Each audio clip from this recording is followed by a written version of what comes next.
Okay, so my name is Andy Ruiz Cabrera, and this is my colleague Fran Lee. We work on Microsoft, and we are part of the Windows SMB team. Today we're going to be talking about some changes we have made to allow SMB traffic to flow through QUIC connections. But first, let's go over some updates on the work we have done in the last year. So this is work that is already finished. So we have added to the protocol not the normalized name query. So now we have native support for file normalized name information. We have also done some directory caching enhancements. Now you can cache around 500,000 entries for larger directories. Also, when you're trying to query a directory, we will try to use 1 megabyte buffer, so we minimize the number of round trips we do. We have added negotiable SMB traffic compression, so now we support the algorithms Express Hoffman, and LCNT1. And also we have added negotiable SMB name context for multi-tenant servers. So also, this is the work now that we are currently working on. So we are trying to add pattern scan compression algorithms and storage RDMA push mode to persistent memory. If you are more interested in this subject, I suggest you stick after this talk. So Matthew will be talking about that right after this. We are working on SMB3 signing. So specifically, we are trying to switch from AES CCM to AES GCM. And we are adding new signing and encryption algorithms, such as AES 256 GCM and AES 256 CCM, and encryption of RDMA payloads for SMB2 direct placement reads and writes. So this is going to be the outline of our presentation.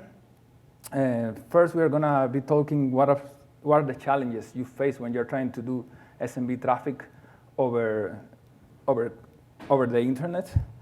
And then we'll do some overview of the QUIC protocol. I'm going to mention what it is and some of the advantages it has as a new transport. We are going to do an overview of what SMB over QUIC is and mention some of the advantages and downsides it has. When we are going to be covering how our SMB components integrate with the QUIC protocol for client-server communication, as well as some steps that both clients and server have to take if you want to establish a connection and allow data transfer. So QUIC uses TLS 1.3, so that way it provides authentication and privacy. For that, you'll need to provision some certificates on the server. So we are going to cover like what you need to do to interact with us in that way. And also, we are going to be covering some of the management tools we have added to allow this provisioning on the server. Lastly, we're going to mention some performance measurements we have done on this to see how fast this is. And then we'll do at least one demo.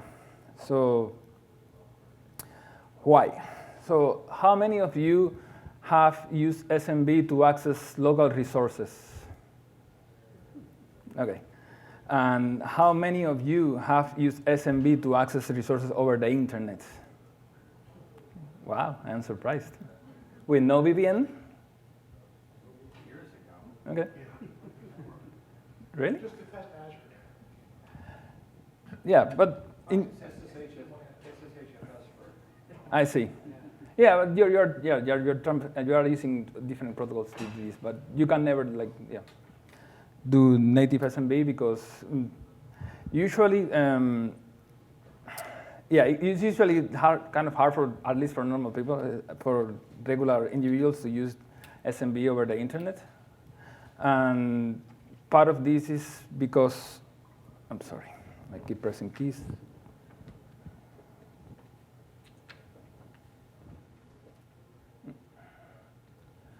So part of this is because even though SMB doesn't have any limit on where it can be used. Nobody is limiting you to use it only in local area networks or wide area networks. You seldom see traffic of SMB traffic going over the internet natively. So part of the reason for this is port 445 tends to be blocked in your local router, which is probably a good idea because you want to minimize your attack surface. And in general, internet is not like a very safe place to be, to have like a bunch of ports open. So yeah, you usually want port 445 closed. But yeah, I'm sorry, we cannot help with that. But if you are like very knowledgeable individual and you want to to allow port forwarding in your router, and so you can access your resources from anywhere in the internet, you want to access your local resources at home, or you want to access some, well, if you want to do that, you are still probably out of luck because I think most ISPs block communication going to your port 445. So in and out. So yeah, I think that's very. I think they think that that's very unsafe, and they won't allow it. So yeah, that's why if you have some cloud provider and you have your files there, and that cloud provider wants to open 445 for you to access your files through SMB, probably still, if you have Comcast or something like that, probably you won't be able to communicate with that. So the only thing you can, one of the things you can do here is use VPNs. So in this case, you will make a look as your client and server belong to the same local network, while the traffic is going encrypted over internet. But in general, this is overkill if all you want to do is just do some SMB traffic, and it's also very inefficient. So let's do a very quick overview of QUIC. QUIC is a new secure networking transport on top of UDP. It's the basis for HTTP3. I think HTTP3 is going to be using mostly QUIC because it's very good for HTTP connections. It was mostly designed to go hand in hand with HTTP2. And it allows faster connection setup. So usually with TCP, you have your client needs to send a connection request to the server has to send an acknowledgement, and then the client sends another acknowledgement to the server, and then with the information shared in this exchange, then you establish the TCP connection. So you wasted at least one round trip there, right? But this connection is not even encrypted yet. If you also want to have some encryption, you need to do an extra round trip to get TLS. So QUIC has security built in, so it expects to do TLS immediately, so TLS information will be part of the first round trip. So all in all, you'll just need one round trip to get an encrypted connection with QUIC, which is better than TCP, which will need at least two. Also, it responds better to congestion and packet loss. So if you had some front-end servers and you're directing traffic to some back-end server and you get some congestion, QUIC packets have a connection ID associated with them. So when there is some rerouting of these packets on the network, the load balancer can use this connection ID to send the packets to the right backend server, and you don't need to establish new connections or anything. You don't need to do any new round trips. It also offers better security. Since QUIC uses certificates, you can trust now that when you connect to a server, the server has to present a certificate to the client, and you can trust that this server is whoever it says it is. Even if someone tries to poison your DNS, you're fine as long as you can verify that that certificate is valid. Also, it has TLS 1.3 integrated, so you can avoid man-in-the-middle attacks because your connection is encrypted. So it presents some improvements over HTTP2 that goes over TCP. So you don't have head of line blocking, or at least it's not as bad as it is in TCP. So usually with TCP, if you are taking too long to process some packet, since TCP requires that the packets are delivered on the same order they were sent, all the other packets that you may have received need to wait until this first packet is fully received and processed. QUIC uses multiple streams and connections. So if you have this packet that for some reason you need to retransmit and you need to wait for it, all different packets on different streams you can keep receiving them in parallel, so you don't have that problem. It is better. It offers better transition between networks. So usually with TCP, if you are trying to move from one network to the other one, your connection is kind of associated with this network, so you most likely will have to wait for this original connection to time out before the client can reconnect with the server on that on the second network.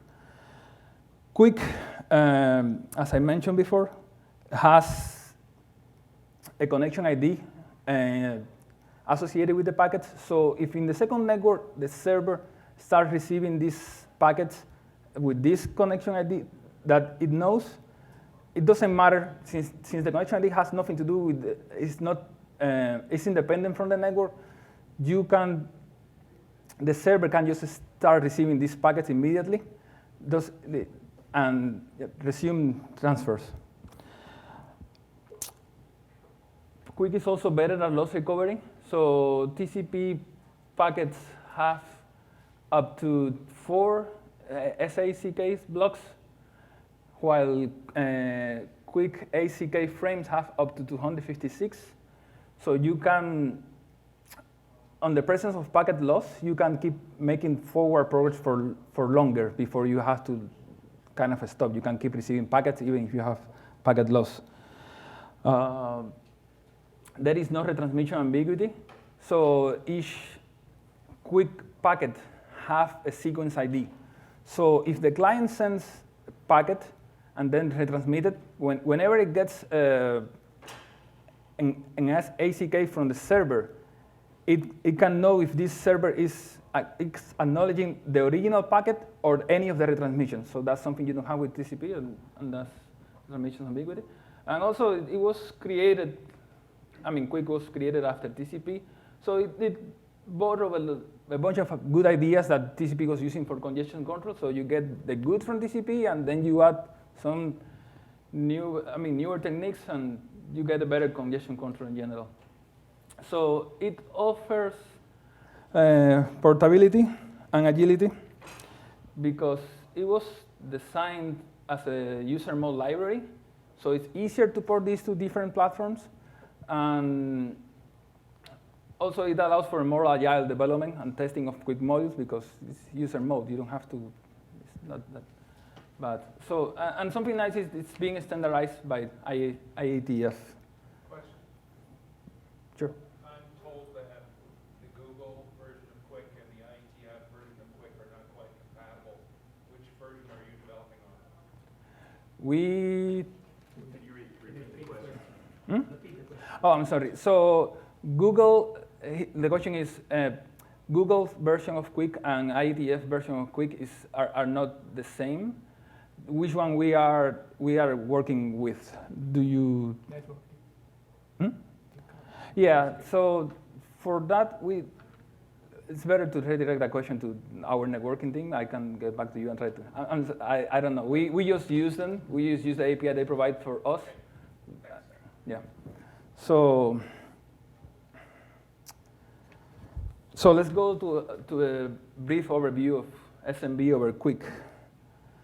So the advantages this gives us using this new transport type is that we get more security because, as I mentioned before, servers now have to present a certificate to you, so you can verify, you avoid server spoofing from now on. And since it has TLS baked in, you get encryption for free. In fact, I think by default, we disable, unless you specify otherwise, we disable encryption because QUIC has that already built in. So It offers greater portability. In case you are trying to connect to 4445 and you see it blocked, then you can just move and do SMB over QUIC, import UDP 443, which will usually work. In fact, there are some experiments Google has done and shows that 93% of the connection success, you have a 93% connection success rate when you're trying to connect to UDP 443. And the Windows kernel QUIC implementation allows multiplexing of multiple protocols on UDP 4443 using ALPN.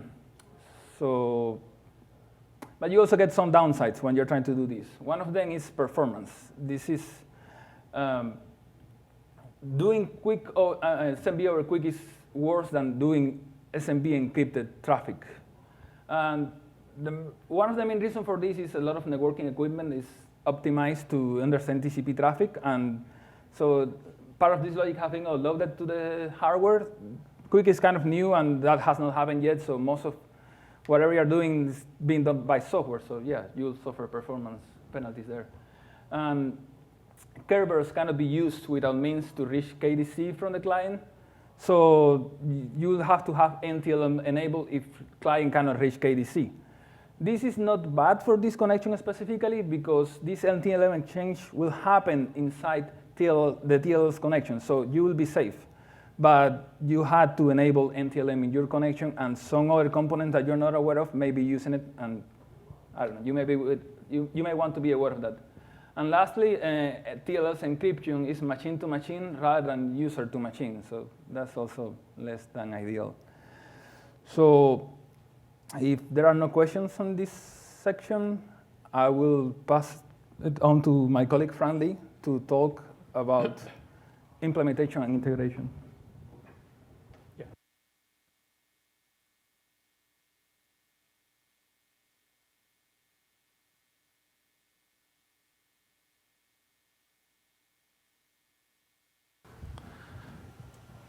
So I think some people here may be familiar with this picture, and as we released the SMB Direct or RDMA or SMB in 2012 server. Now it's time we introduce another security transport type. It's called the QUIC. And so our QUIC for SMB layer, so our QUIC is just another protocol option or transport type used side by side as our Windows sockets and RDMA. So what that means, so what we change for our SMB to protocol stack if we introduce the QUIC stack. So our SMB will be layer on top of the QUIC stack.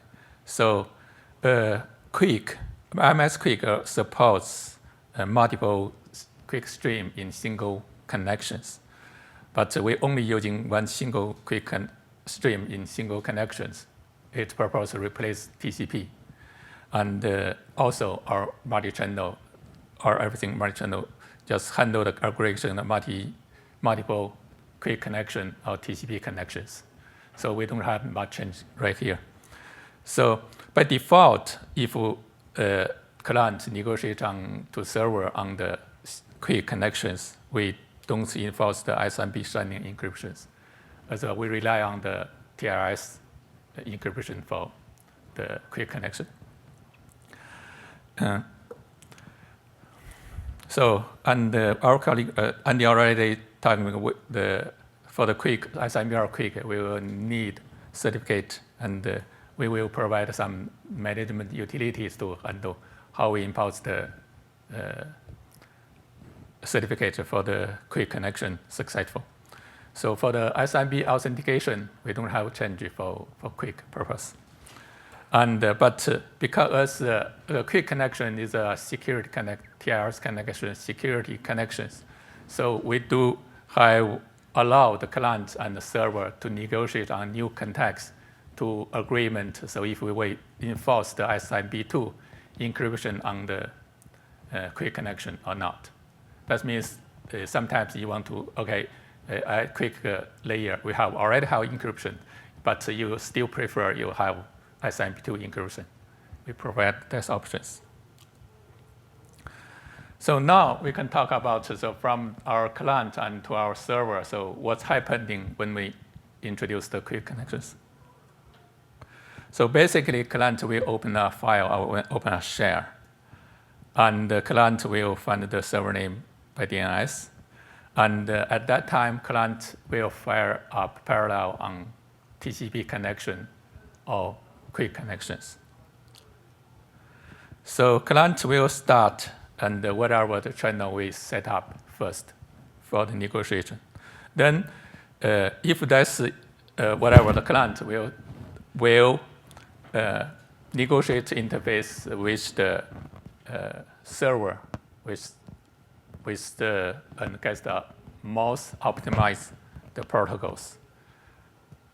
And that's either by TCP IP or either by QUIC. It will depend on which connection it connects first. And after that one, the client will continue to send whatever the section set up and whatever SMB connections, SMB messages. But the client don't know if the server supports QUIC or not, because we possibly will download our servers. Then we run the TCP connection and the QUIC connection in parallel. But we'll give ahead TCP IP connection. So by default, we'll first try TCP IP connections. But and also when that's use command, we introduce another introduce the mount option. You can specify the transport type, either QUIC or WSK. Any questions, Shoma? So you're saying that TCP gets a head start. Yeah. But let's say you have a routed enterprise network, like the one on Microsoft campus. Yep. And there's a glitch. And the initial TCP handshake gets messed up. Now you're connected by QUIC. Yes, we will follow up by QUIC. But that means you now have what should be a slower connection, even though it's on a local routed network. Okay, can you repeat the question? You see? If that's the case, in Yeah. the odd case, and we have this problem actually with Hyper-V, Mhm. the SCVMM. In the case that something goes wrong at the initial startup of the TCP connection, which can happen, it's a network glitch, and Yeah. normally you just Yes. retry. But by this point, the QUIC connection might be established, and now you have a slower than normal connection between yourself and the server. Yeah, I agree with that point. Matthew, do we retry the TCP connection? We try, right? Well, I think every new connection attempt will be attempted again. But I think when we say negotiate multi-channel, Yeah, multi-channel too. Yep. I believe when we establish secondary connections, it should pick up TCP again. Again, we do this. So you're doing multi-channel over QUIC and TCP at the same Right? time. Yeah, you could. That's how that would work. Yeah. Yeah. So if you have a client and server that support both, even if you connect by QUIC first, by doing, if multi-channel is involved, which it would be because you're doing QUIC, it's a more advanced version, so then you would automatically also make the TCP connection. That's what I believe should happen. Yes. Can you either summarize that or maybe give the mic to Matthew or something? I think that's an important. I can talk about it at the end, I guess. Okay, that's fine. I just want to make sure that gets on the recording so people understand that. Or put a slide in afterwards or something. Okay, we have some code snipped, and we're talking about a little bit about in client side. So what happened when we're using QUIC? So firstly, we need to open a section. That basically open a handle. Then we need to connect, make a connection open. Then we do the stream open. Then we will start to send the streams. So that's it, the basic sequence. And from client side, SMB layer rely on our MS QUIC implementation. What's that second farm on the first call? The SMB over QUIC ALPN, what's that? MS QUIC, Can you? that's the handle. I'm sorry. Can you repeat the question? Can you repeat the question? What's the question? Yeah, so in the first call, Yep. the second parameter says SMB over QUIC. Is that a constant? That's ALPN, a constant. It's SMB, actually, a string. And that's not a constant that the QUIC stack has to know about. That's something private between the client and server? Yes, that's correct. We share the same ALPN name between the client and the server. It's a string that IAM manages in a registry. I didn't get you. That's defined constant and predefined in the QUIC layer. We defined either HTTP or LPN for SMB. Okay, so then we go to the server. So that means in the server side, what's the ways if we want to use the SMB QUIC, what will happen there? So first, we will open server will open the endpoint on UDP 443 listening. And once the listening is up, then we will try to receive the new connection from the client, QUIC connections. If when the new connection coming in, then we're trying to find the new certificate for that in our server. If everything looks fine, we find the certificate, and other conditions meet, then server will accept that connections. Then server will beginning to receive the SMB message through the stream. So at server, in the server, we don't know, so what's the user preferred by default, TCP, IP, or QUIC. So by default, we start both the listener on TCP or QUIC. But we provide options so you can override. So if you want to just want to the TCP IP, or you just want to the QUIC. So that is a little bit kotas snip for the server. So basically, we need to open a listener, and we need to start listener. And after start, waiting in the callback function, we need to tell you what connection is coming, and we need to tell so when the stream is coming. So basically, we rely on the MS QUIC layer to send out our message. So from the client side and the server side. And we need to mention a little bit on here, so for the QUIC, how the buffer alignment. So we cannot assume the single SMB message holding one single buffer. It may possible across multiple QUIC buffer. And one QUIC buffer may possible contains multiple SMB2 message. So from the client and our server, so they through the stream callback to receive the SMB2 message. Then the client or server, we will passing that message and handle the up layers of SMB2 stack. But we're talking about, because we are using the QUIC, we rely on TLS 1.3. So we have to introduce some server certificate for our server. So we introduce server certificate mapping, and to allow the server knows what certificate should be used for the new connection coming in from the client. So basically, the server will support multiple principal name to mapping to the single certificate or multiple certificate. And by default, the user cannot assume there is a certificate in the server. So the user have to import the certificate to the local system store for the usage of the SMB servers. So, but if the customer want to block the 445 and only allow, if the customer only want to use QUIC, they can either block the TCP 405 or simply don't start the TCP 405 listener on server side. And from the client side, as I mentioned earlier, for the next use command, we provide the mount point option. You can specify what type of the connection or transporter type you want to use, either QUIC or WSK. Oh, we have another. So basically, for the management, for our server certificates mapping, we introduce 3 commands. So new and remove and get. So how to use that server certificates mapping? So it's pretty simple. And you have to have the server certificate, and it's stored in the local system store. And you can do the new server SMB server certificate mapping, and you give the server DNS name and some printout from the certificate. And if you don't want to use that certificate anymore, or you want to get a new certificate, you can remove it and import a new one. So any questions so far?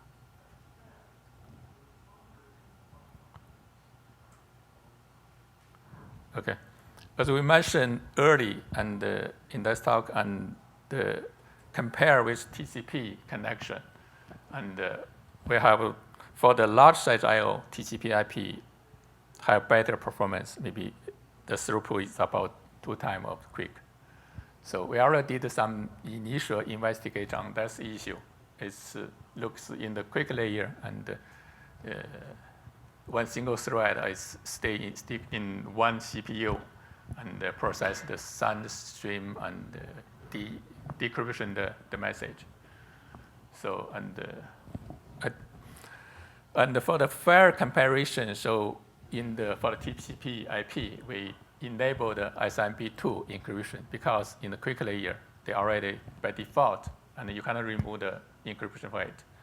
So for the small side I/O, we see almost similar performance for both read and write.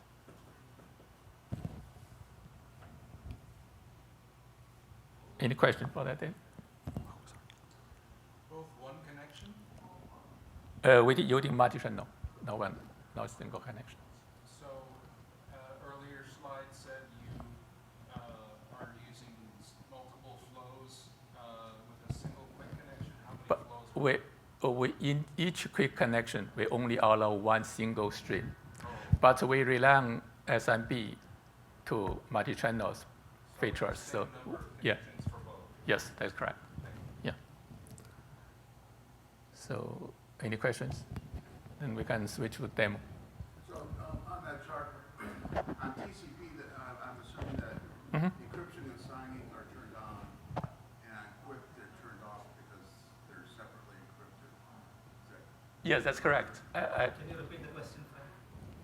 Can you repeat the question? So you ask if the encryption or signing is enabled for encryption and signing on the TCP is enabled, enabled, yes. but disabled on the QUIC? Yes, because QUIC already do some encryption inside the QUIC layer. So we have to, for fair comparison, we have to disable the QUIC. But we do support, so if we want to do encryption, so that's okay. The note about TCP being twice as fast for large I/O, is there any plans to make this adaptive so it understands? So I think the network team is investigating, so why all the traffic, why the single car handle all the decryption or send message. So that's basically from the switch we analysis see, okay, that not balance through across all the cars in the CPU. I think I can give you an thing for that. So at the assembly layer, when we do encryption, So in my laptop, and I host a hypervisor, and I have VM. And based on that, so we can start up. And another disadvantage, we have to filter on the TCP and the UDP traffic. We cannot see SMB at that time because the TCP, and I have in the Azure, I have a VM, and as we know, so we can also access the share in the Azure host VM before. So in that demos, I will see, also the TCP will not work. So, and even that's VM, we cannot pingable. And we have a register key in client side. All right, if we want to use TCP/IP, or we want to use the QUIC. So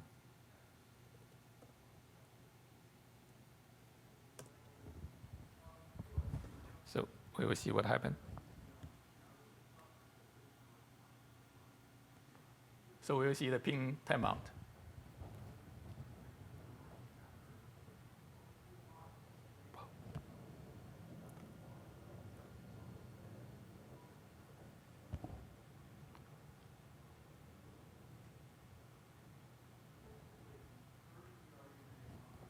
And also we see the retransmission for the TCP.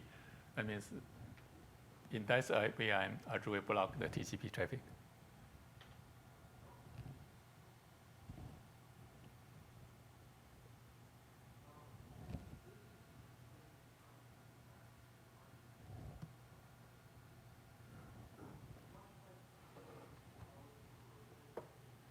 Okay, we don't have any connections established. Then we can try our QUIC to pass through the firewall stuff. And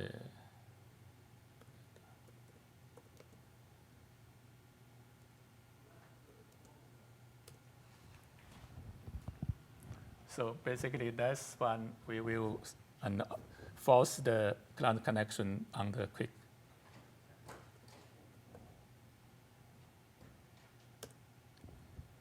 So RAM disk.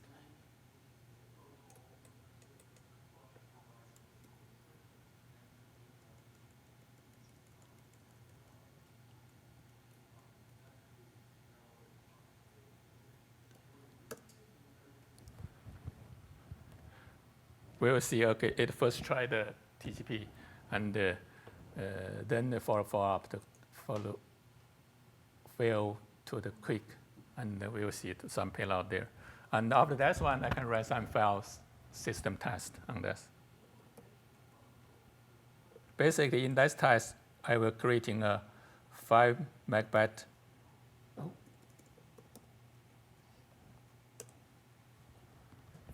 5 megabyte files, and make sure my test will run a little bit faster. So, and we do a sequence read and the sequence write, and the random read and random write, and the mixed the read and write.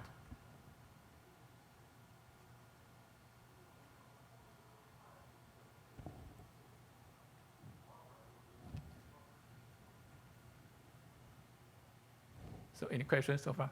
Let test running. Yeah. One question, why did you choose QUIC and not direct TLS over TCP? I think the reason from my side, right? And we have in-house, we already developed the MS QUIC for the the MS QUIC is ready for us to use. Otherwise, I think the network team may be Right, but I mean, you good. had TLS implementation, so you should have. Samba had this like 20 years ago. Yeah, Samba's been had it for a long time. So I think the biggest thing there was the ability for QUIC to multiplex over the same port. I think that was kind of important because, right. So the primary, I think it's probably a Windows implementation reason too, because we did not have a good TLS stack from kernel. So from user mode, yeah, of course, TLS works over TCP 443, and QUIC kind of came up as the alternative. So there was a shared library development which was developed for both kernel and user mode. It's almost like a static library for the most part. So part of it was implementation reason, and the second part of it was the multiplexing, the ALPNs being clearly defined. So I guess SSL also did allow that, right? You could multiplex. But would you run over SSL 443 or? Okay. Right? Yeah, you can stop it. Yeah, we can stop and we can run another test. Actually, you don't need to run the test, I guess. But The compression. no, yeah. So that is the remote server is hosting the R300, and we have home server.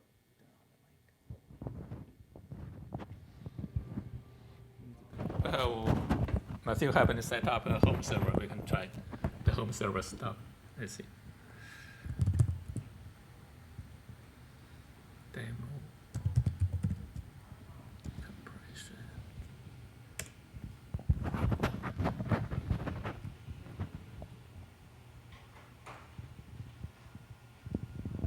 we do the robot copy with the compression? Yeah, that's kind of set up in my home behind the Netgear router with DDNS and whatnot configured, and it's kind of a case where it's a slow link. I think it's 30 Mbps or whatever, but it's actually accessing stuff on my machine at home. And I think we have specified the compress option too. So with copy file, that's a new option which we have added. So I think it should complete like in half the time as if you would not use compression.